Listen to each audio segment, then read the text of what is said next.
തമിഴ്നാട്ടിൽ ഏറെക്കുറെ കാര്യങ്ങൾ തീരുമാനമായിരിക്കുന്നു. നാളെ ടി.വി.കെ ഇവിടെ മുഖ്യമന്ത്രിയായി വിജയ് സത്യപ്രതിജ്ഞ ചെയ്യാൻ പോവുകയാണ്. ഇടത് പാർട്ടികളും ഒപ്പം കോൺഗ്രസും മുസ്ലിം ലീഗും ഒക്കെ അദ്ദേഹത്തെ പിന്തുണക്കുന്നുണ്ട്. ഈ പിന്തുണയോടുകൂടി തന്നെ ഇന്ത്യ സഖ്യത്തിൽ വലിയൊരു പിളർപ്പുണ്ടാകാൻ പോകുന്നു. എന്ന് വെച്ചാൽ DMK ഇന്ത്യ മുന്നണിയിൽ നിന്ന് വേറിട്ടുന്നുണ്ട് സ്വന്തം നിലയിൽ ഒരു ബ്ലോക്കായി ലോക്സഭയിൽ ഇരിക്കാൻ പോകുന്നു. ആ നിലയ്ക്കൊരു വലിയ വ്യതിയാനം അതിനകത്ത് ഉണ്ടാകാൻ പോകുന്നു. അപ്പോൾ ബംഗാളിൽ വലിയ സാധ്യതകൾ ഇന്ത്യ സഖ്യം തേടുകയും ചെയ്യുന്നുണ്ട്. ആ കാര്യം സംസാരിക്കുകയാണ് അജിംസ്. ബംഗാളിൽ ഇന്ത്യ സഖ്യത്തിന് ഉണ്ടാകുന്ന പിളർപ്പ് ഒരു നഷ്ടമായി ഈ കോൺഗ്രസ് കാണുന്നുണ്ടോ? ഒപ്പം ഈ ബംഗാളിലെ പുതിയ സാധ്യതകൾ എങ്ങനെയായിരുന്നു അവർ എടുക്കില്ല? ബംഗാളിൽ പിളർപ്പല്ല ഉണ്ടാവുന്നത്. ബംഗാളിൽ മമതാ ബാനർജി ഇലക്ഷൻ റിസൾട്ട് വന്നതിന് ശേഷം അവരുടെ വാർത്താ സമ്മേളനത്തിൽ പറഞ്ഞ പ്രധാനപ്പെട്ട കാര്യം, ഒരുപക്ഷെ മാധ്യമങ്ങൾ അധികം റിപ്പോർട്ട് ചെയ്യാത്ത ഒരു പരാമർശമുണ്ട്. അവർ പറഞ്ഞത്, ഞാനിപ്പോൾ ഒരു ഫ്രീ ബേഡാണ്, ഇനി എൻ്റെ ലക്ഷ്യം ഇന്ത്യ സഖ്യത്തെ ശക്തിപ്പെടുത്തുകയാണ്. അവരത് പറയാനുള്ള കാരണം, അതിന് തൊട്ടു മുമ്പ് ഇലക്ഷൻ ഈ SIR പ്രോസസ്സ് ഉൾപ്പെടെ ഇലക്ഷൻ സമയത്ത് SIR ഉപയോഗിച്ചുകൊണ്ട് ഇലക്ഷൻ കമ്മീഷൻ TMC ഒതുക്കാൻ ശ്രമിക്കുന്ന ഒരു പെർസെപ്ഷൻ വന്നതോടുകൂടി രാഹുൽ ഗാന്ധി ഉൾപ്പെടെയുള്ള കോൺഗ്രസ് നേതൃത്വം മമതാ ബാനർജിയുമായി നിരന്തരമായി കമ്മ്യൂണിക്കേറ്റ് ചെയ്തുകൊണ്ടിരുന്നു. അവർക്ക് പിന്തുണ പ്രഖ്യാപിച്ചിരുന്നു. അതിൻ്റെ ഒരു മറുപടിയാണ് അവരത് പറഞ്ഞത്. മറുവശത്ത് തമിഴ്നാട്ടിലാകട്ടെ ഈ കോൺഗ്രസ് TVK സഖ്യം പ്രഖ്യാപിച്ചതോടുകൂടി DMK ഞങ്ങൾ വേറെ ബ്ലോക്ക് ആക്കണം എന്ന് പറഞ്ഞ് കത്ത് കൊടുത്തിരിക്കുകയാണ്. അപ്പോൾ ഇത് രണ്ടും താരതമ്യം ചെയ്താൽ യഥാർത്ഥത്തിൽ കോൺഗ്രസ് എന്തുകൊണ്ടാണ് ഇങ്ങനെ ഒരു എടുത്തുചാടി ഇങ്ങനെ ചെയ്തത്? കാരണം TVK പിന്തുണ പ്രഖ്യാപിച്ച DMK പോലൊരു പരമ്പരാഗത സഖ്യശക്തിയെ നഷ്ടപ്പെടുത്തിയല്ലോ എന്നുള്ളതാണ്. യഥാർത്ഥത്തിൽ കോൺഗ്രസ് അവിടുത്തെ രാഷ്ട്രീയ മാറ്റം നേരത്തെ തന്നെ തിരിച്ചറിഞ്ഞിട്ടുണ്ടെന്നാണ് മനസ്സിലാക്കേണ്ടത്. കാരണം ഞാൻ കുറച്ചു മുമ്പ് പറഞ്ഞിരുന്നു, ഇപ്പോൾ കേരളത്തിനെ എടുക്കുക. കേരളത്തിൽ CPM-ഉം CPI-യും പ്രതിപക്ഷത്തും ഭരണപക്ഷത്തും വരുവാണ്. അവർ മാറി മാറി ഭരിക്കുകയാണെന്ന് ഇരിക്കട്ടെ. രണ്ട് കമ്മ്യൂണിസ്റ്റ് പാർട്ടികൾ, എന്തുമാത്രം ബോറിംഗ് ആയിരിക്കും ഇവിടുത്തെ വോട്ടർമാർക്ക്. രണ്ട് കമ്മ്യൂണിസ്റ്റ് പാർട്ടികൾ മാറി മാറി ഭരിക്കുക. സെയിം സിറ്റുവേഷനാണ് തമിഴ്നാട്ടിൽ. അപ്പോൾ ആ ഒരു രാഷ്ട്രീയ ചേഞ്ച് അവിടെ ജനങ്ങൾ ആഗ്രഹിക്കുന്നുണ്ട്. ദ്രവീഡിയൻ പൊളിറ്റിക്സിൽ നിന്നൊരു ചേഞ്ച് ആഗ്രഹിക്കുന്നുണ്ട്. ആ ചേഞ്ചാണ് TVK ലഭിച്ചത്. പക്ഷേ അവർക്ക് BJP വോട്ട് ചെയ്യാൻ പറ്റില്ല. തമിഴ്നാട്ടിൽ BJP വോട്ട് ചെയ്യാൻ പറ്റില്ല. പകരം മറ്റൊരു ഓൾട്ടർനേറ്റീവ് വേണം. കോൺഗ്രസ് ഇല്ല. കോൺഗ്രസ് DMKയുടെ ശക്തിയായിട്ട് ഒതുങ്ങി നിൽക്കുകയാണ്. അവർക്ക് സർക്കാരിൽ പങ്കാളിത്തമില്ല, പാർട്ടിയും വളർത്താൻ കഴിയുന്നില്ല. ഒതുങ്ങി 60 വർഷമായിട്ട് അവർ ഒതുങ്ങി നിൽക്കുകയാണ്. ഈ 60 കൊല്ലമായിട്ട് ഇങ്ങനെ മുരടിച്ച് നിൽക്കുന്ന ഒരു പാർട്ടിക്ക് പുതുജീവൻ വയ്ക്കാനുള്ള ഒരു അവസരമാണ് TVKയുടെ പിന്തുണയോടെ കോൺഗ്രസിന് ലഭിക്കുന്നത്. അവർക്ക് പാർട്ടി വളർത്താം. അവിടുത്തെ PCC അധ്യക്ഷൻ തന്നെ പറഞ്ഞതാണ്, ഞങ്ങൾക്ക് ധൈര്യമായിട്ട് പാർട്ടി വളർത്താം, ഞങ്ങൾക്ക് അധികാര പങ്കാളിത്തം കിട്ടും, ഞങ്ങൾക്ക് പാർട്ടി വളർത്തണം. അതാണ് അവർ പറയുന്ന പ്രധാനപ്പെട്ട കാര്യം. രാഹുൽ ഗാന്ധി കഴിഞ്ഞ ക്യാമ്പയിനിൽ മുമ്പ് സ്റ്റാലിനെ വളരെ പുകഴ്ത്തി പ്രസംഗിച്ച രാഹുൽ ഗാന്ധി ഒരിക്കൽ പോലും ഒരുമിച്ച് സ്റ്റാലിനോടൊപ്പം ക്യാമ്പയിൻ ചെയ്തിട്ടില്ല ഈ തെരഞ്ഞെടുപ്പിൽ. നമ്മൾ ശ്രദ്ധിക്കണം. അപ്പോൾ ഇതവർ നേരത്തെ പ്രതീക്ഷിച്ചതാണ്. അവിടെ ഒരു മാറ്റം വരുമെന്ന് അവർ പ്രതീക്ഷിച്ചിട്ടുണ്ട്. മാറ്റം വന്ന ഉടൻ തന്നെ ഏറ്റവും ആദ്യം പിന്തുണ പ്രഖ്യാപിക്കുന്നത് കോൺഗ്രസ്സാണ്.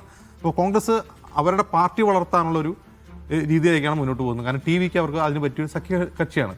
ഒരു ദ്രവീഡിയൻ പാർട്ടി എന്ന് TVK പറയാൻ കഴിയില്ല.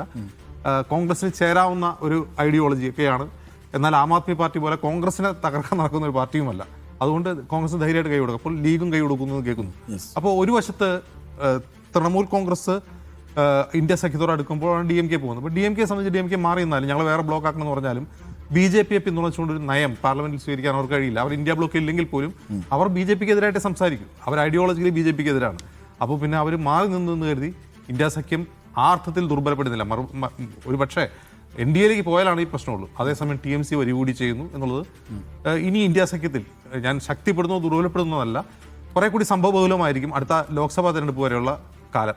നൗഫൽ, തമിഴ്നാട്ടിൽ ഈ കോൺഗ്രസിന്റെയും ഇടത് പാർട്ടികളുടെയും നീക്കങ്ങൾ ബുദ്ധിപരമായ ഒന്നാണ്. തീർച്ചയായുമാണ്. കാരണം ഈ ഘട്ടത്തിൽ ചെയ്യേണ്ട ഏറ്റവും പ്രധാനപ്പെട്ട കാര്യം അത് തന്നെയാണ്. BJP അകറ്റി നിർത്തുക എന്നുള്ള ഒരൊറ്റ ലക്ഷ്യമാണ് ഇതിന് പിന്നിലുള്ളത്. ഇപ്പം ഏറ്റവും ഒടുവിലായി മുസ്ലിം ലീഗ് പോലും DMKയുടെ മേലുള്ള ബന്ധം വേർപ്പെടുത്തില്ല എന്ന് പ്രഖ്യാപിച്ച ശേഷം അവർക്കും കൂടി വിജയുടെ കൂടെ പോകേണ്ടി വന്നു. അപ്പോൾ അവർ സ്വാഭാവികമായി അത് സംഭവിക്കും. പക്ഷേ ഈ പറയുന്ന പോലെ ഇന്ത്യ സഖ്യത്തിൽ സംഭവിക്കാൻ പോകുന്ന പ്രശ്നങ്ങളാണ് ഇനി ചർച്ച ചെയ്യേണ്ടത്. കാരണം ഇന്ന് കനിമൊഴി അതനുസരിച്ച് നോട്ടീസ് കൊടുത്തിട്ടുണ്ട്.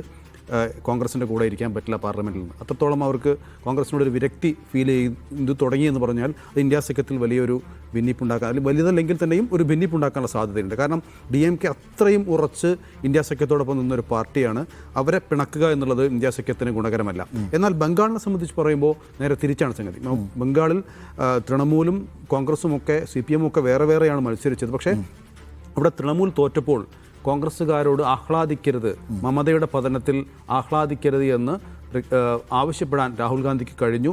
അത് മമതയെ കൂടുതൽ അടുപ്പിക്കാൻ കാരണമായിട്ടുണ്ട്. അതുകൊണ്ട് തന്നെ മമത ഇപ്പോൾ ഇന്ത്യ സഖ്യത്തിൽ അല്പം വിട്ടാണല്ലോ നിൽക്കുന്നത്.